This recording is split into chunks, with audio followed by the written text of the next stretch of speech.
एक बार की बात है, मुकेश नाम का एक जवान लड़का था। उसने अपनी शिक्षा पूरी की और एक ट्रांसपोर्ट सर्विस देने वाली कंपनी में मैनेजर की नौकरी ज्वाइन कर ली।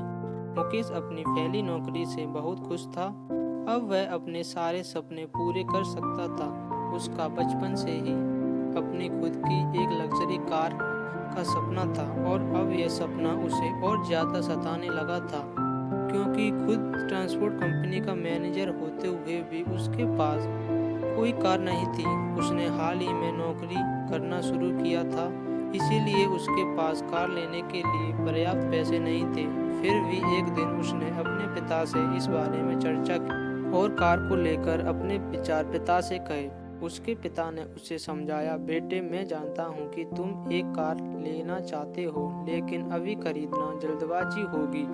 विजय ने उत्तर दिया, जल्दबाजी? मैंने सोचा था कि आप मेरे इस फैसले से बहुत खुश होंगे।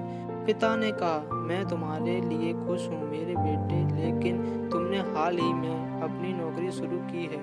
तुम्हें भविष्य में आने वाले कठिन समय के लिए कुछ पैसे बचाना चाहिए। इसके अलावा कार खरीदने से पहले कुछ समय इंतजार करना चाहिए और कुछ पैसे डाउन पेमेंट के लिए भी बचाना चाहिए, ना कि इसे पूरी तरह से ऋण पर खरीदना चाहिए। ओ पिताजी, आप बहुत ऑर्थोडॉक्स हैं। जब मुझे अभी कार मिल सकती है तो मैं इंतजार क्यों करूं? जिंदगी 4 दिन की है और ये सिर्फ एक बार मिलती है। मैं पैसे बचाने के समय वेस्ट नहीं करना और अपने सपनों को छोड़ना नहीं चाहता। और आप कौन से कठिन समय की बात कर रहे हैं? क्या आपको लगता है कि मैं अपनी नौकरी खो सकता हूँ? क्या आपको मेरी काबिलियत पर शक है?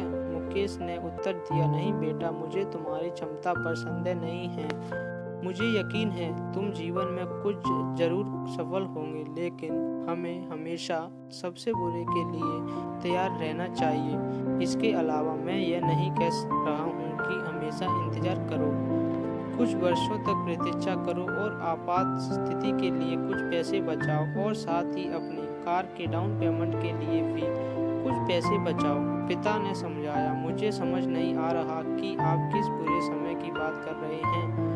मैंने कमाई शुरू करने के लिए वर्षों तक इंतजार किया ताकि मैं अपनी कार खरीद सकूं। मैं अब और इंतजार नहीं कर सकता, विजय ने जाने से पहले कहा। विजय ने कार लोन लेकर आगे बढ़ने का फैसला लिया। उन्होंने ऋण के लिए आवेदन किया और उसे तुरंत मंजूरी दे दी गई। अब वह अपनी कार का गौरवान्वित मालिक था। उसे सफलता महसूस हुई। अब उसका सपना पूरा हो गया। एक दिन जब वह उठा तो उसने एक नए वायरस के बारे में अखबार पढ़ा। पूरी दुनिया में फैलना शुरू हो गया था। वह संक्रमण था, एक इंसान से दूसरे इंसान में फैलता था। इस नई बीमारी का कोई इलाज नहीं ढूंढ सका। हर कोई डरा हुआ था। धीरे धीरे वायरस हर एक देश में फैलने लगा। सरकार ने यात्रा पर प्रतिबंध लगा दिया। अचानक यात्रा उद्योग ध्वस्त होने लगा। एक दिन मालिक ने मुकेश को नौकरी से निकाल दिया। वो टूट गया। उसने कभी इस स्थिति की कल्पना नहीं की थी।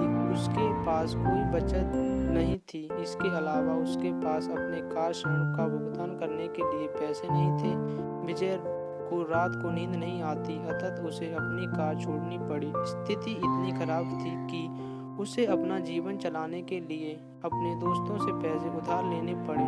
उस अपने पिता की सलाह याद आई और उसे कुछ भी बचत न करने और बहुत अधिक खर्च लेने की अपनी गलती